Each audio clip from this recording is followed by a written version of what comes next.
Bonjour, c'est Angélique de Minepro, j'espère que vous allez bien. Suite à de nombreuses questions concernant les certificats d'authenticité et les grades, voici quelques explications qui vous permettront d'y voir plus clair. Nous en profiterons pour vous parler de la citrine Ampère qui génère pas mal d'interrogations.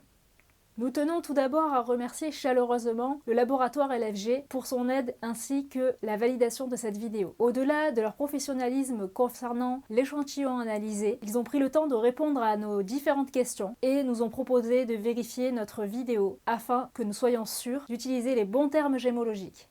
Dans le secteur de la vente de minéraux, un jargon bien particulier est utilisé depuis de nombreuses années, dont les termes sont différents de ceux utilisés en gémologie, bijouterie, etc. Afin d'apporter une certaine cohérence de nos échanges avec le laboratoire LFG, nous emploierons dans cette vidéo les termes qu'ils utilisent. Nous recevons chaque semaine des demandes de certificats d'authenticité. Notre réponse reste la même, nous n'en proposons pas. Voici pourquoi.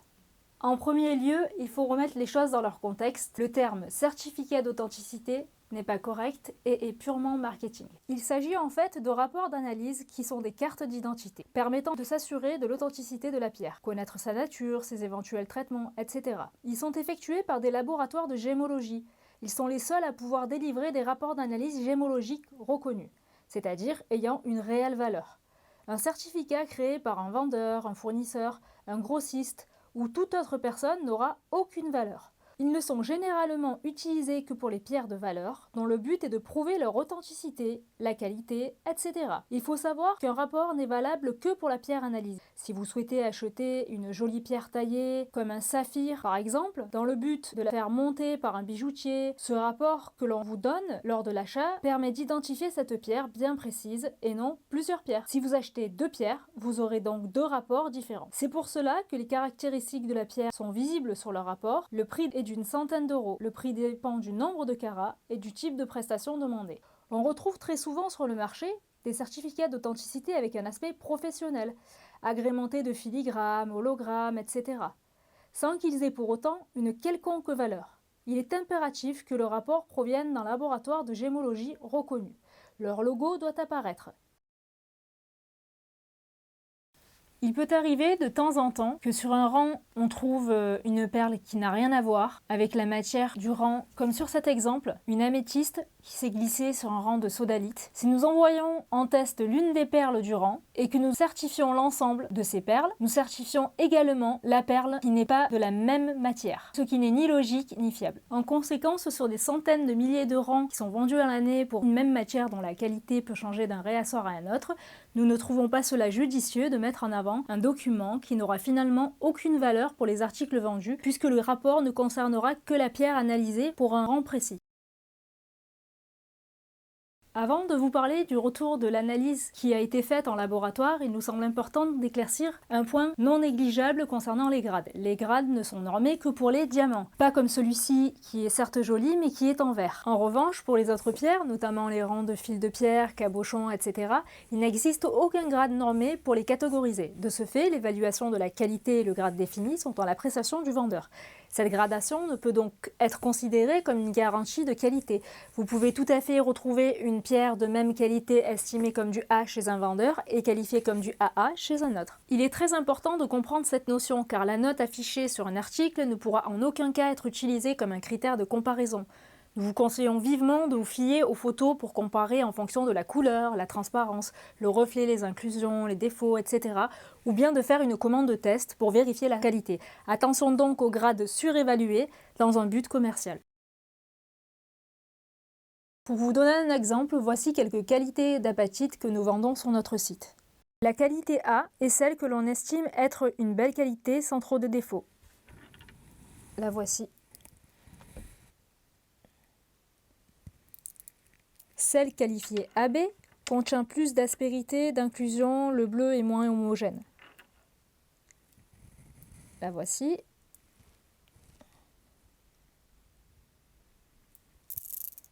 Et la qualité AA contient, elle, moins d'aspérité, d'inclusion, et les pierres contiennent des couleurs beaucoup plus intenses. Voilà, comme vous pouvez le voir.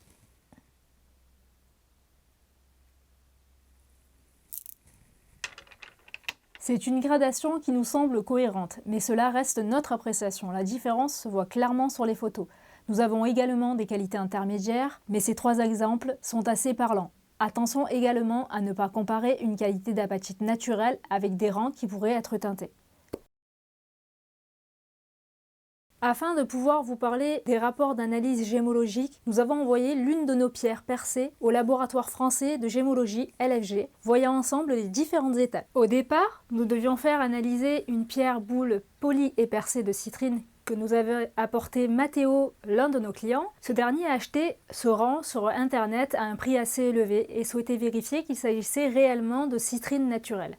Nous l'avons donc comparé à nos pierres percées d'améthyste chauffée de couleur claire et nous avons vu aucune différence. Nous l'avons analysé au gem tester, le résultat est également identique, mais nous n'avons malheureusement aucune manière d'identifier clairement ces pierres.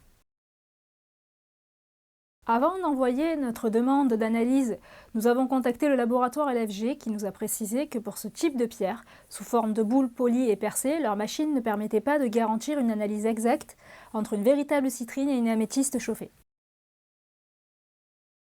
Afin de rendre plus concret le test réalisé par LFG, nous avons préféré faire analyser l'une de nos pierres en boule polie et percée, car nous savions exactement de quoi il s'agissait en mentionnant citrine dans la description de la pierre envoyée. Voici le cheminement. Pour cela, nous allons faire un retour au 4 décembre 2023, date à laquelle nous avons envoyé l'échantillon.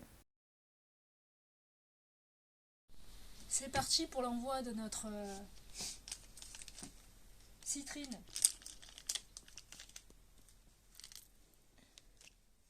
Alors voilà.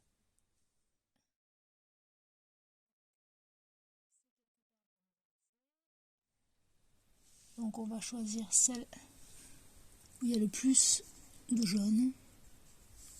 On va dire elle est celle-ci. Allez, on choisit celle-ci. Voilà. Hop.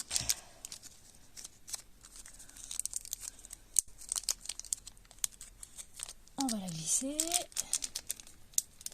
J'ai préparé une petite pochette en papier bulle. Alors, pour faire mon certificat, donc j'ai rempli un document. J'ai donné mon Electricabis de moins de 3 mois pour bénéficier des tarifs professionnels. Et je l'envoie en recommandé car c'est quand même un laboratoire de gémologie. Donc,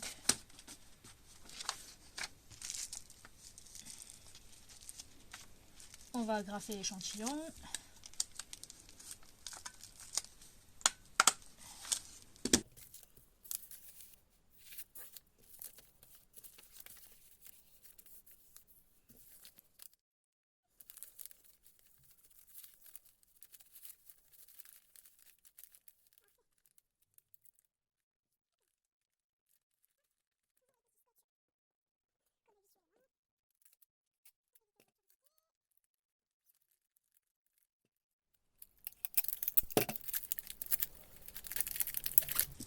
Et voilà, je n'ai plus qu'à l'amener à la poste avec mes colis.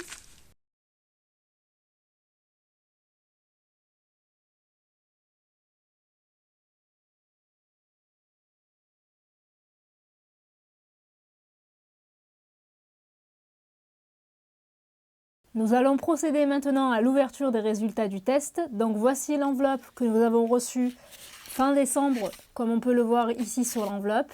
Nous avons pas mal attendu étant donné que nous n'avons pas eu le temps de faire cette vidéo et que nous souhaitions l'ouvrir face caméra. Donc suspense, suspense. Donc c'est bien LFG, hein.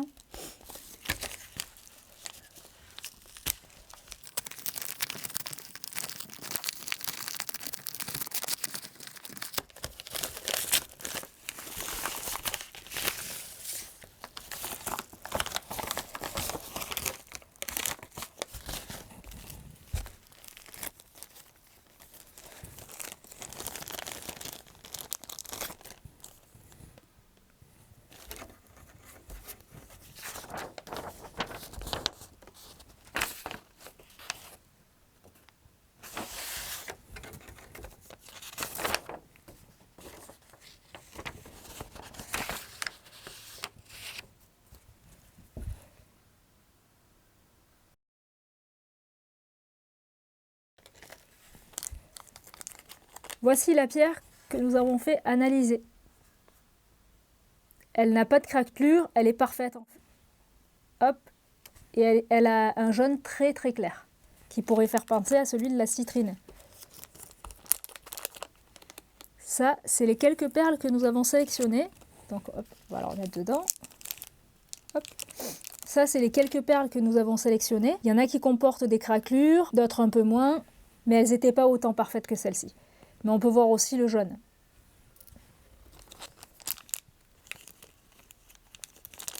Ça, c'est le rang que nous avons cassé, où on a pris ces 5 perles. Et ça, c'est les 5 perles que nous avons sélectionnées du rang de Mathéo. Et voilà, il y a quelques craquelures. Et il y en a une qui est complètement parfaite, c'est celle-ci. Vous le verrez à l'écran, hein, elle n'a pas de craquelure. Hop.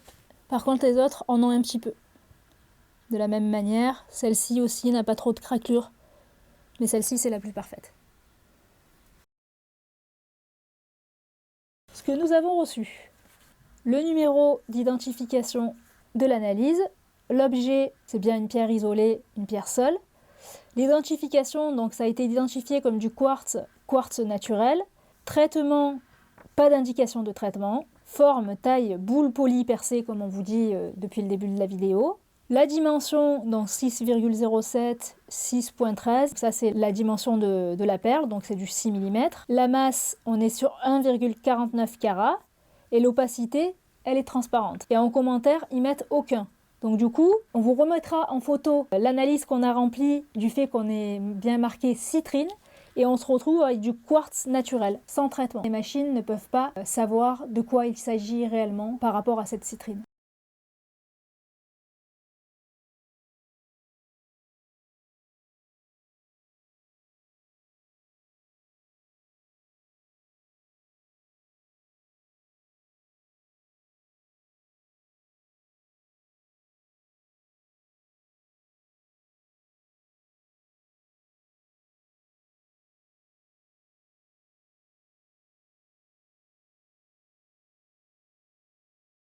Parlons de la facture. Sachez qu'il existe plusieurs types d'analyses. La nôtre, c'est la moins chère. Il s'agit d'un examen préliminaire comme c'est écrit ici. Donc l'examen préliminaire donne droit à un document comme on vous a montré tout à l'heure. Mais peu importe l'analyse que vous faites, le résultat sera le même. C'est ce que nous a dit le laboratoire LFG quand on les a eus au téléphone. Ce qui est intéressant aussi de voir, c'est le prix de l'analyse. Comptez à peu près 8 € et quelques supplémentaires car moi, je l'ai envoyé en recommandé. Donc voilà combien nous a coûté une perle.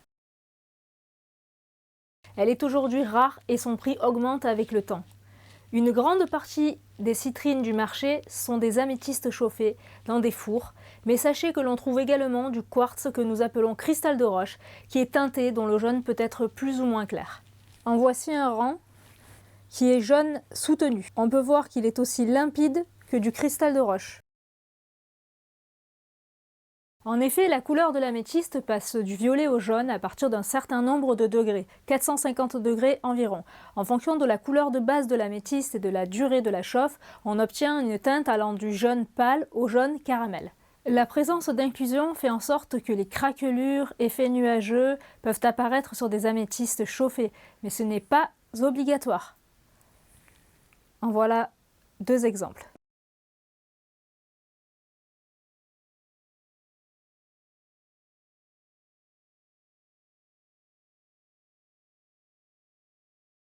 On entend souvent dire qu'une citrine de couleur claire et sans défaut apparent est une vraie, et si elle a une couleur foncée, alors elle est chauffée, ce qui est faux. En effet, la palette de couleurs de la citrine naturelle est très variée, du jaune très pâle au jaune orangé soutenu, faisant penser à la topaze. Il y a cependant parfois des aspects visuels qui permettent de distinguer qu'il y a une chauffe au four. La citrine sous forme de géode ou de druse n'existe pas, elle est forcément chauffée par l'homme. Voici un exemple que nous a prêté un de nos clients, Michael.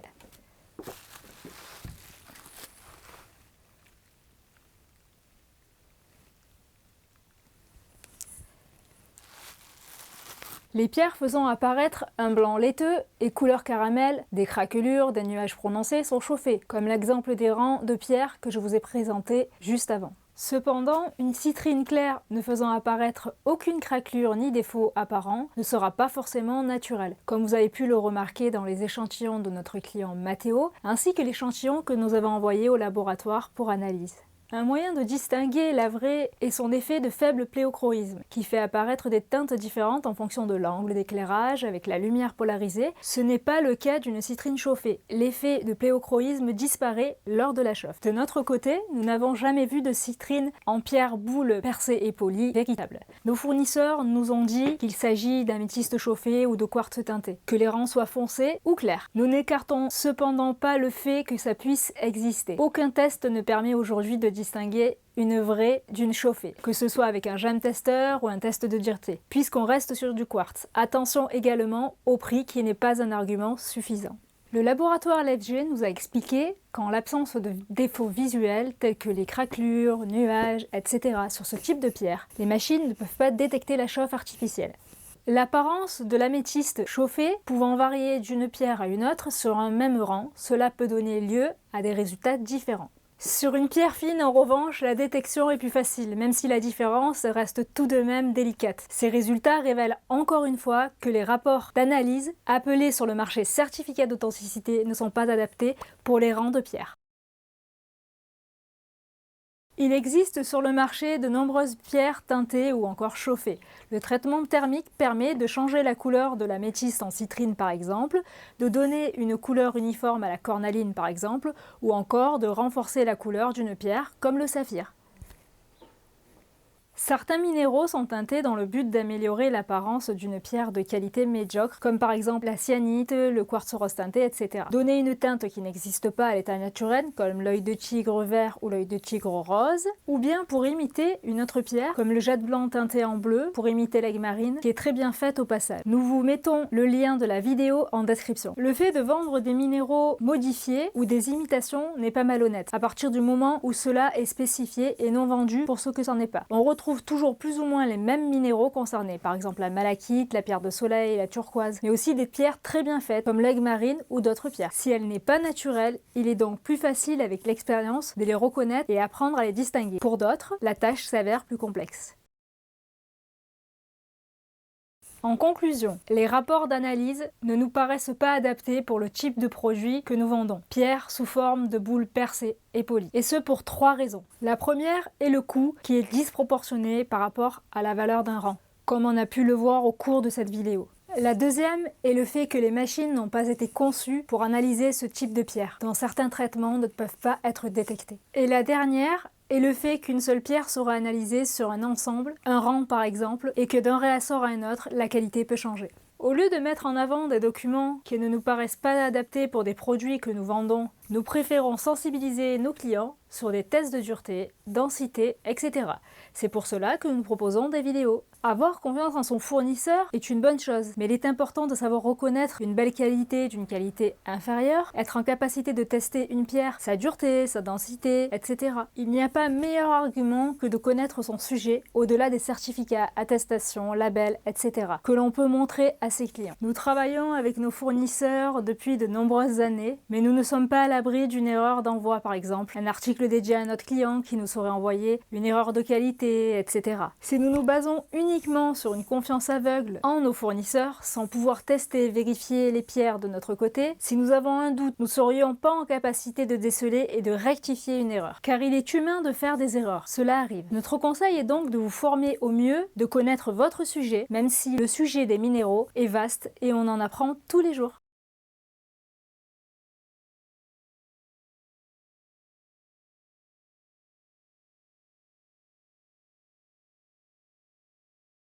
Nous tenons à remercier également et chaleureusement nos clients Matteo et Michael pour le prêt de leurs pierres. Nous espérons de tout cœur que cette vidéo vous aura plu et vous aura appris des choses. Si tel est le cas, je vous invite à la partager, car je trouve cela bienveillant de partager, afin que d'autres personnes apprennent et partagent à leur tour. N'hésitez pas également, chers clients professionnels, à faire visionner nos vidéos à vos clients pour leur apprendre également des choses et les rassurer. Nous vous remercions d'avoir visionné cette vidéo. Nous vous souhaitons une belle journée ou selon l'heure à laquelle vous regardez cette vidéo, une belle soirée et à très bientôt pour de nouvelles vidéos Minepro.